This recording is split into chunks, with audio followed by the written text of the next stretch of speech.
Mabuhay Pilipinas! Maligayang pagbabalik dito sa aking channel, pero kung bago ka lang, pasuyo ng like and subscribe. Salamat agad. Ngayong gabi ng Wednesday, August 14, 2024, mga kababayan, update lamang po tayo sa ating panahon.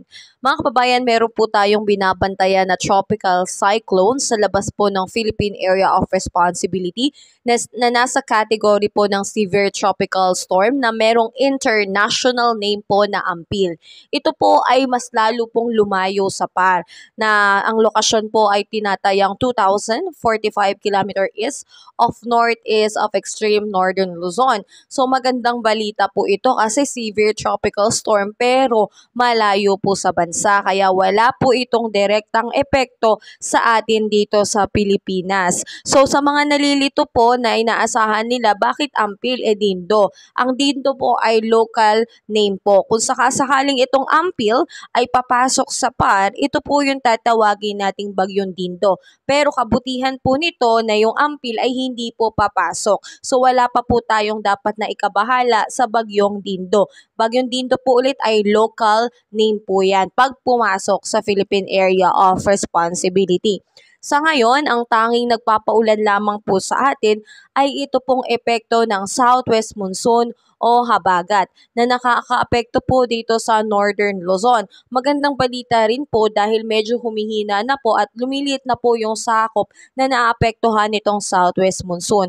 So asahan po natin kabayan dito sa may Ilocos Region, Batanes and Babuyan Island, ngayong gabi asahan ng pagkakaroon ng cloudless skies with scattered rain showers and thunderstorm. Epekto po yan ng southwest monsoon. Pinag-iingat pa rin po ang mga ilang area na nakaraan pa po inuulan dahil may tsansa po ng pagkakaroon ng mga biglaang pagbaha at ganun din po ng biglaang pagguho ng mga lupa.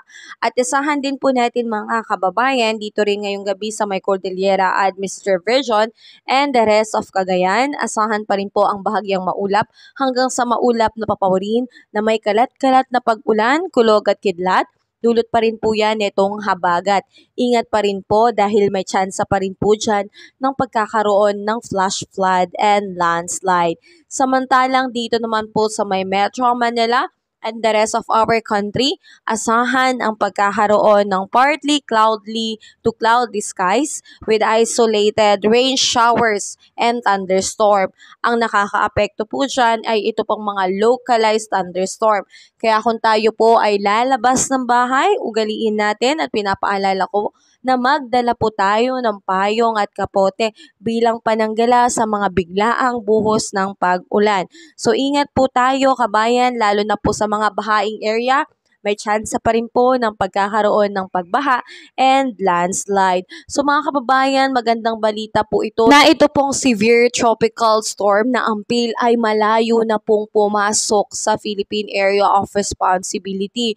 Tuluyan po itong lumalayo ng direksyon. Magandang balita po ito dahil wala po tayong pangangambahan na pagkakaroon ng bagyo within 48 hours po. So magandang balita po ito. Nawa maging maayos po ang ating gabi at sa mga susunod pang mga araw, God bless kabayan. Ingat po ang lahat. Kabayan, kung nakatulong sa iyo ang video na to, huwag mo namang kalimutang mag-like and subscribe at pasuyo na rin po, pahit na rin po ng notification bell para updated ka sa mga susunod ko pang weather update. Muli, maraming salamat, ingat, God bless po kabayan.